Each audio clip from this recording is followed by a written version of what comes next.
Hello friends, good evening to all of you. दोस्तों, मैं आप सबका स्वागत करता हूं अपने इस यूट्यूब चैनल पर।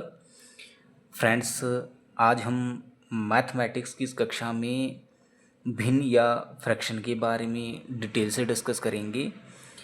तो आइए शुरू करते हैं। सबसे पहला जो हमारा पॉइंट रहेगा कि भिन्न क्या है। सबसे पहला इंपॉर्टेंट पॉइंट हमारा रहेगा कि भिन्न क्या है। फिर हम बात करेंगे टाइप्स ऑफ फ्रैक्शन, भिन्नों के प्रकार को लेकर। फिर हम बात करेंगे कि छोटी बड़ी भिन्नों को कैसे निकाला जाता है। मैंने यहाँ पर डबल स्टार किया, ये आपका बहुत ही इम्पोर्टेंट पॉइंट रहता है। यहाँ से हर एक एग्ज़ाम में लगभग आपका क्वेश्चन बनता है। ठीक है, चलिए आइए सबसे पहले बात करते हैं कि भिन्न क्या है, आपकी फ्रैक्शन क्या होती है।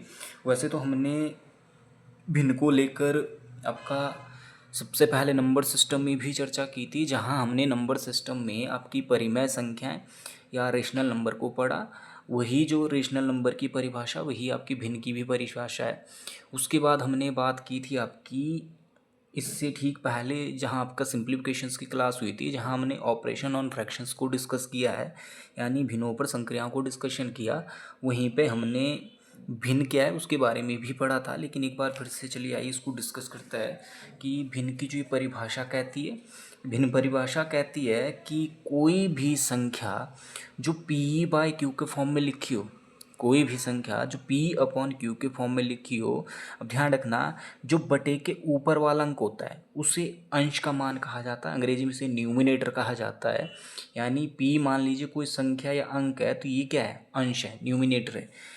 और ठीक बटे के नीचे जो क्यू का अंक होता है, ये क्या होता है, हर होता है। ठीक है, जिसको डिनोमिनेटर कहा जाता है। तो ध्यान रखना, कोई भी संख्या जो p बटे क्यू के फॉर्म में लिखी हो, लेकिन ध्यान रखना q is not equal to zero, यानी हर का मान कभी भी क्या नहीं होगा, ज़ीरो नहीं होगा। अब फॉर एग्ज़ाम्पल, जैसे मान लीजिए यहाँ पे अंक लिख दिया जाए 2 और बटे में रख दिया जाए 0, कि मेरे पास ये क्या है, एक भिन्न है 2/0। तो ध्यान रखना, जब नीचे वाला मान 0 के बराबर हो, इसे आप कभी भी भिन्न नहीं कह सकते हो। ये आपकी ना तो परिमेय संख्या होती, ना भिन्न कहलाती है। क्योंकि हमने बार बार पढ़ा है, मान लीजिए आपके पास 2 है, या आपके पास कोई अंक 4 है, या मान लीजिए कोई 3 है, कि किसी भी अंक के बटे में कुछ नहीं होता, हमेशा क्या होता है, हम कभी भी ये नहीं पढ़ेंगे कि 0 होता है, हमेशा क्या होता है, 1 होता है। 2 के बटे में कुछ नहीं है तो 1 है, 4 के बटे में कुछ नहीं होगा तो 1 होगा, 3 के बटे में कुछ नहीं होगा तो क्या होगा, 1 होगा। तो हमेशा हमने ये पढ़ा है कि किसी भी संख्या के बटे में अगर कुछ नहीं होता तो हमेशा क्या होगा, आपका 1 होता है। तो फ्रेंड्स ध्यान रखना, जब भी संख्या अंश बटे हर के रूप में हो, लेकिन जो ये हर का मान है ये कभी भी क्या नहीं होगा, ज़ीरो नहीं होगा, तो उसे क्या कहा जाता है, आपका भिन्न कहा जाता है, आपका फ्रैक्शन कहा जाता है। फिर हम बात करेंगे आपकी भिन्नों के प्रकार की। ठीक है, यहाँ पे बात करेंगे भिन्नों के प्रकार की, टाइप्स ऑफ फ्रैक्शन। ध्यान रखना, टाइप्स ऑफ फ्रैक्शन। तो यहाँ पर फ्रेंड्स ध्यान रखना, भिन्नों के जो प्रकार हम डिटेल से डिस्कस करेंगे। भिन्न का जो सबसे पहला प्रकार है, जैसे हम बात करेंगे सबसे पहले साधारण भिन्न की। ध्यान रखना, साधारण भिन्न की, जिसको आप सिंपल फ्रैक्शन कहते हो। ध्यान रखना, साधारण भिन्न की, जिसे हम क्या कहेंगे, सिंपल फ्रैक्शन, सिंपल फ्रैक्शन। फिर हम बात करेंगे आपकी दूसरी दशमलव भिन्न। ध्यान रखना, दूसरा हमारा रहेगा दशमलव भिन्न, डेसिमल फ्रैक्शन।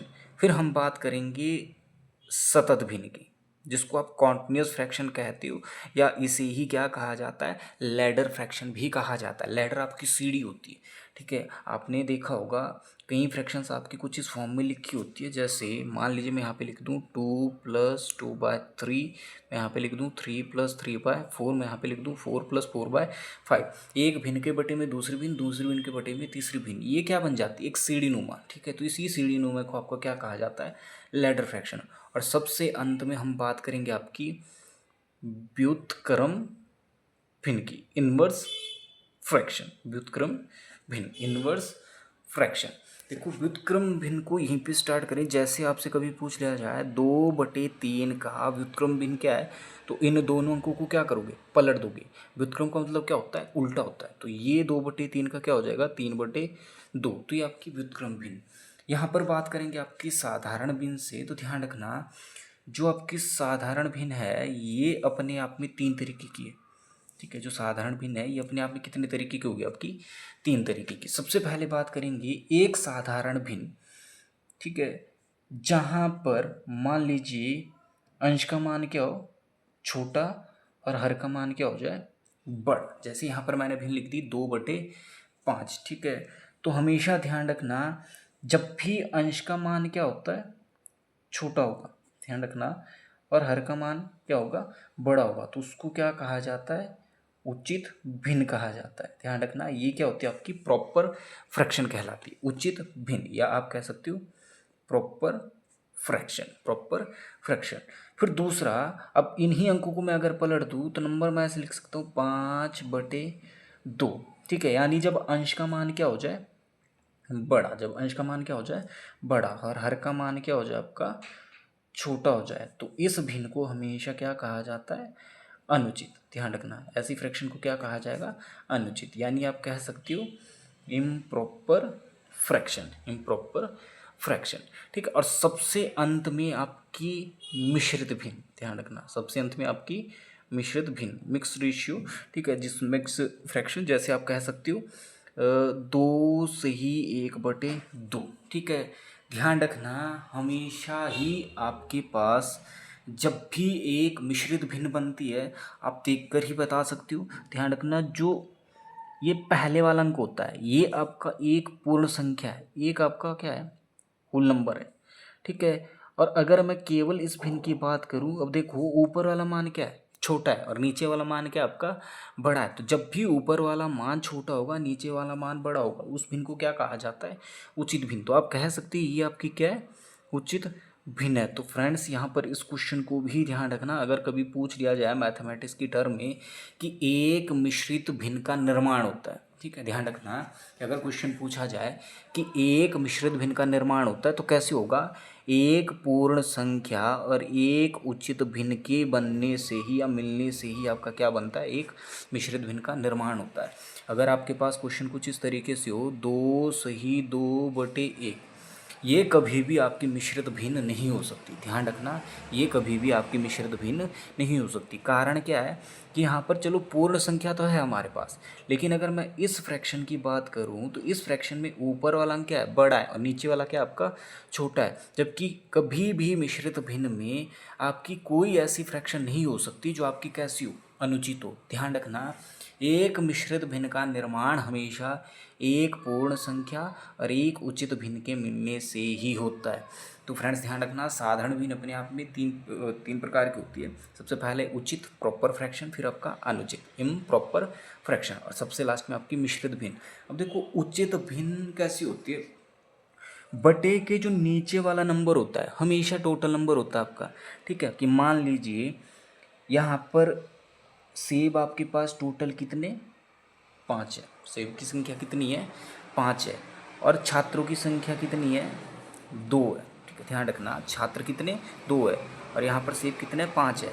अब इन 5 में से इन दोनों छात्रों को आप एक एक सेब दीजिए, क्या दे सकते हो, तो कह सकते हो कि जब कुल मेरे पास 5 है तो मैं इस 5 में से इन दोनों को एक एक सेब दे सकता हूँ। यानी क्या है, उचित है, तर्कसंगत है। लेकिन अगर यही पलट दिया जाए, आपके पास लिखा जाए 5/2 कि यहाँ पर छात्र है 5, ध्यान रखना छात्र कितने आपके 5, और यहाँ सेब की संख्या टोटल कितनी है, 2 है।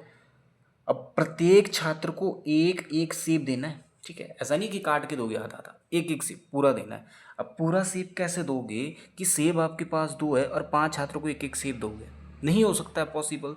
तो जो चीज़ पॉसिबल नहीं है वही आपकी क्या कहलाती है, अनुचित भिन्न। तो ध्यान रखना जब भी ऊपर वाला अंक छोटा और नीचे वाला बड़ा हो जाए उसी को क्या कहा जाता है, उचित भिन्न। और जब भी ऊपर वाला अंक बड़ा होता है और नीचे वाला आपका हमेशा छोटा होता है तो आपकी कौन सी हो जाती है, अनुचित भिन्न कहलाती है। और एक मिश्रित भिन्न का निर्माण हमेशा ध्यान रखना, मिश्रित भिन्न से आपकी दो क्वेश्चन जो इंपॉर्टेंट बनते हैं ध्यान रखना।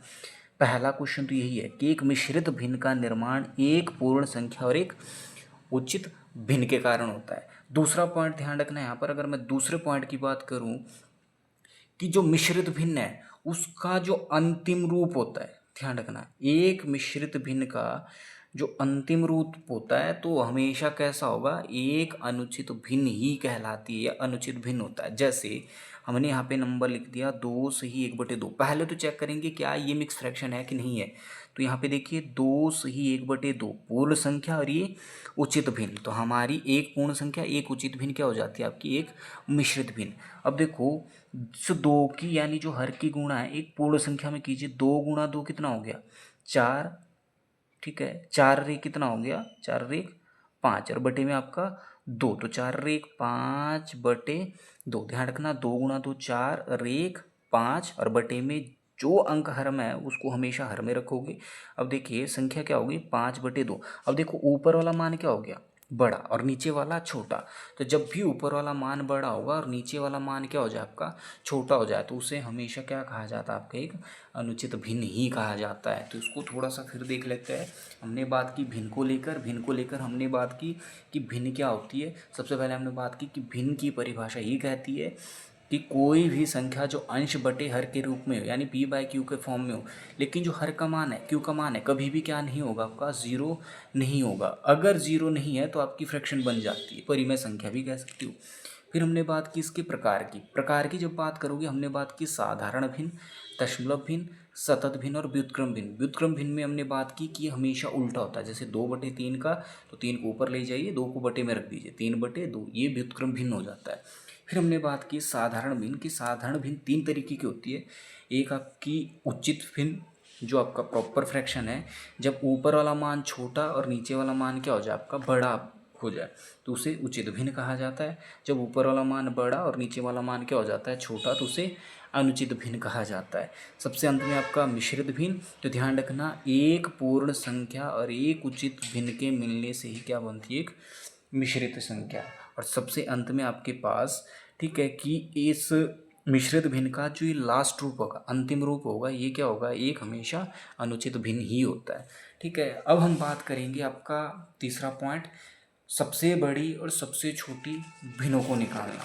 ठीक है, अगर आप छोटी बड़ी भिन्नों को निकालना सीख जाते हो तो ये मान लीजिए कि आपने एक नंबर कंफर्म कर लिया। ठीक है, क्योंकि यहाँ से हर एक एग्ज़ाम में पूरे चांस होते हैं कि आपका क्वेश्चन बनता है।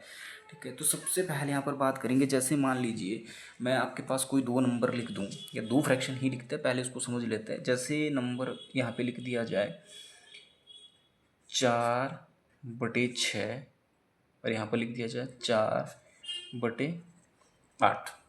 ठीक है, मान लीजिए यहाँ पर मेरे पास 2 फ्रैक्शन है। ठीक है, अब छोटी बड़ी फ्रैक्शन को कि यहाँ पर क्वेश्चन कह दिया जाए कि 4/6 और 4/8 में सबसे बड़ी भिन्न कौन सी है, या क्वेश्चन कह दे कि फिर इसमें जो सबसे छोटी भिन्न है वो कौन सी है आपकी। ये 2 क्वेश्चन अगर पुट हो जाए आपके पास तो ध्यान रखना सबसे पहला यहाँ पर कि हम छोटी बड़ी भिन्न को निकालने के लिए आपकी 3 तरीकों का इस्तेमाल करते हैं।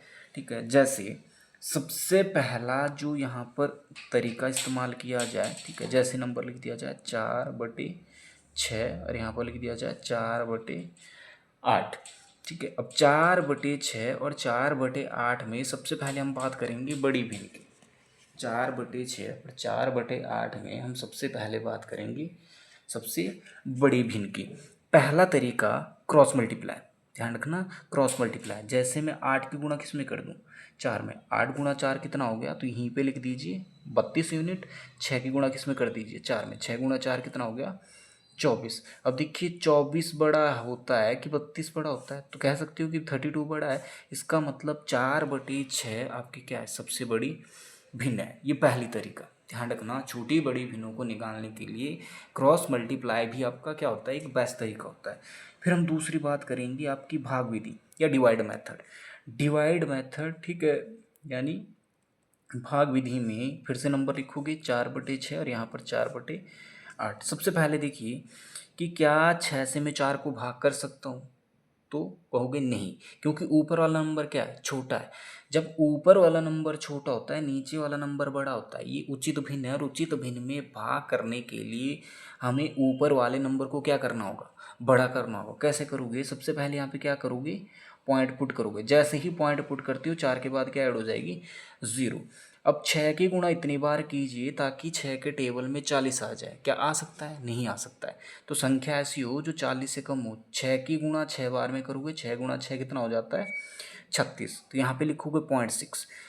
फिर यहाँ पर देखिए कि 8 से 4 को फिर भाग नहीं जाता है, तो यहाँ पे क्या लिख दोगे, पॉइंट, और यहाँ पे क्या ऐड कर दोगे, 0। अब देखो 8 का टेबल जब पढ़ोगे, 8 से 40 कट सकता है आपका, 8 पंजे 40। अब देखो 0.6 और यहाँ पर 0.5। देखो 0.6 और 0.5 में कौन बड़ा है, 0.6 बड़ा है। तो आप कह सकते हो 4/6 फिर से आपकी क्या हो जाती है, इसमें बड़ी हो जाती है। तो ये दूसरा तरीका। अगर हम तीसरे तरीके की बात करें, तो तीसरे तरीके में आपका सबसे सिंपल और इजी, और आप कह सकते हो कि हर एक क्वेश्चन के लिए अगर ये तरीका आप इस्तेमाल करोगे, ठीक है, तो आपका क्वेश्चन आसानी से सॉल्व भी होता है। और जितनी बड़ी भी संख्या हो, आप इसको आसानी से अप्लाई करके संख्याएं इजीली सॉल्व कर सकते हो। जैसे यहाँ पर पहले नंबर लिख दिया जाए 4/6 और 4/8। तो ध्यान रखना, ये तीसरा जो मेरा तरीका होगा ये कहता है एलसीएम मेथड, यानी जो आपके, ध्यान रखना,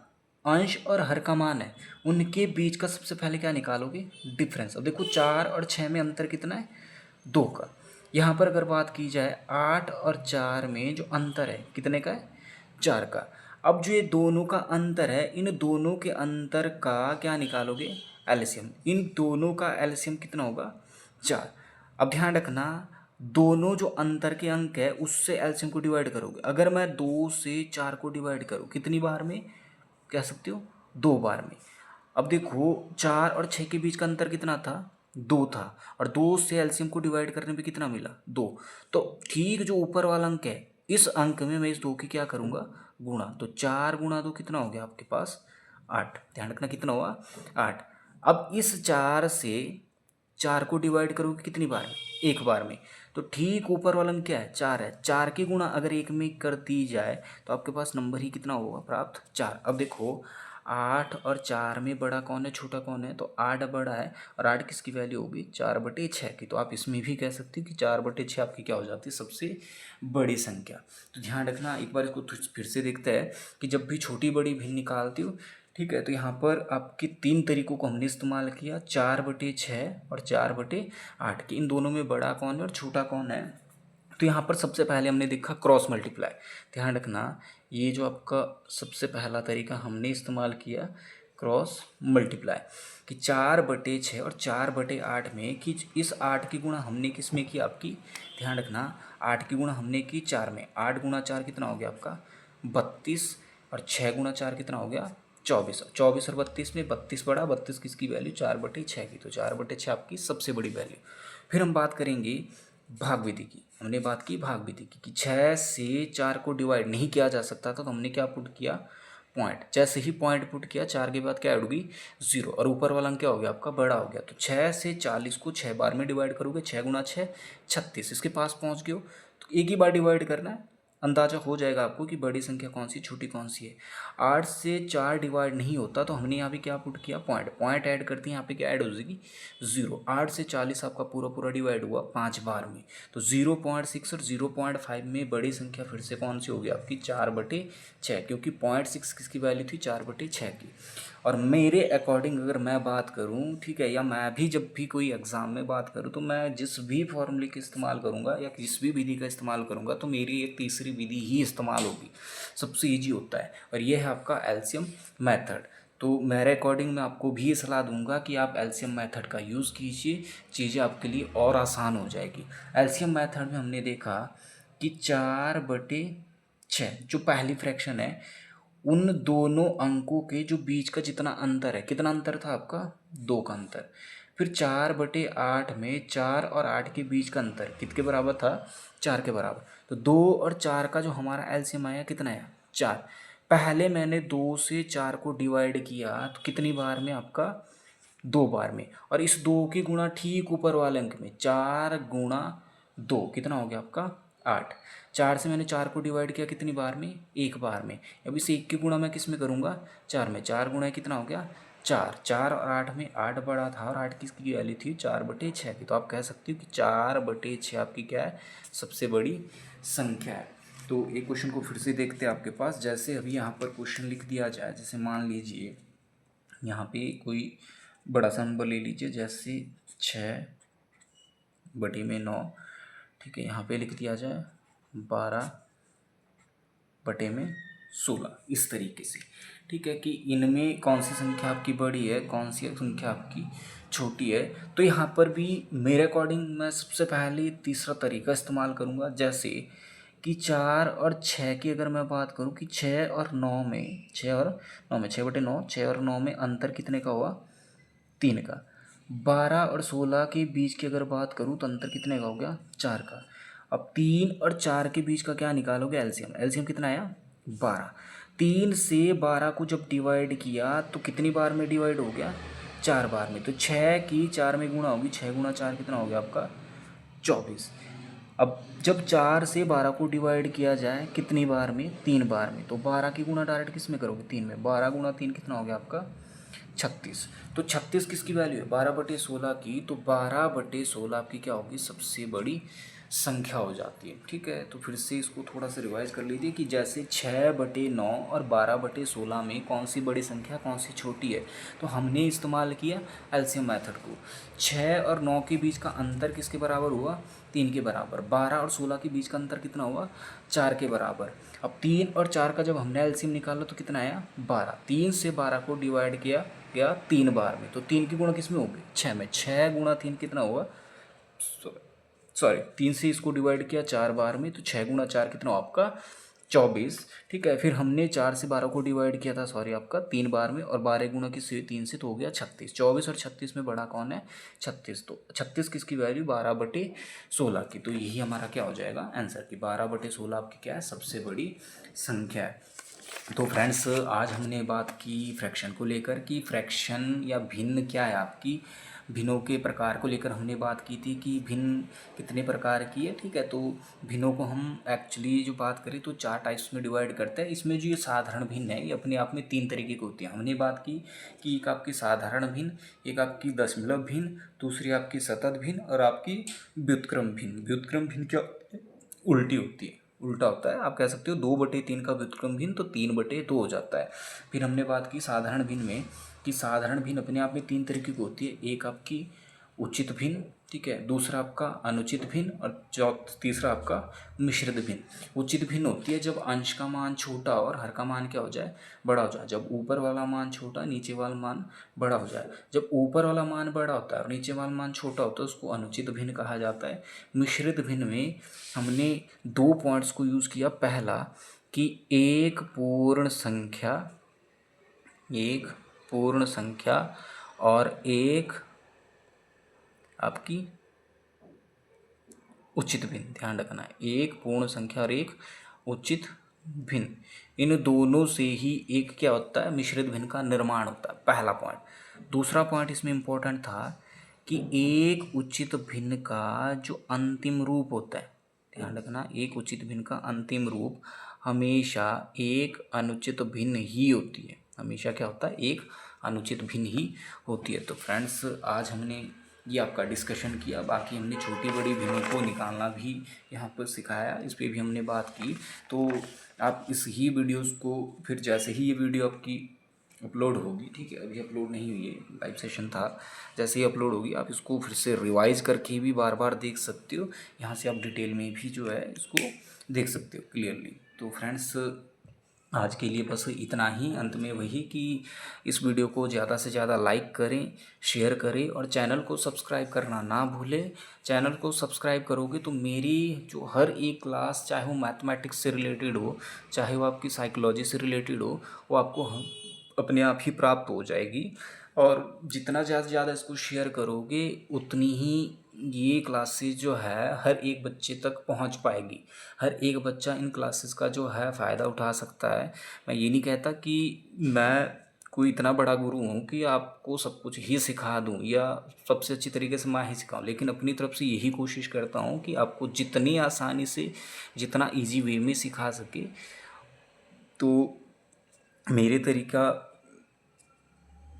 मेरे अकॉर्डिंग ये सबसे इजी है। बाकी अगर आपको मेरे तरीके में कुछ भी कमियां नज़र आती है तो आप कमेंट बॉक्स में जाकर मेरी कमियों को बता सकते हो, या अगर आपको लेक्चर में कहीं कुछ कमी है तो वो भी आप बता सकते हो।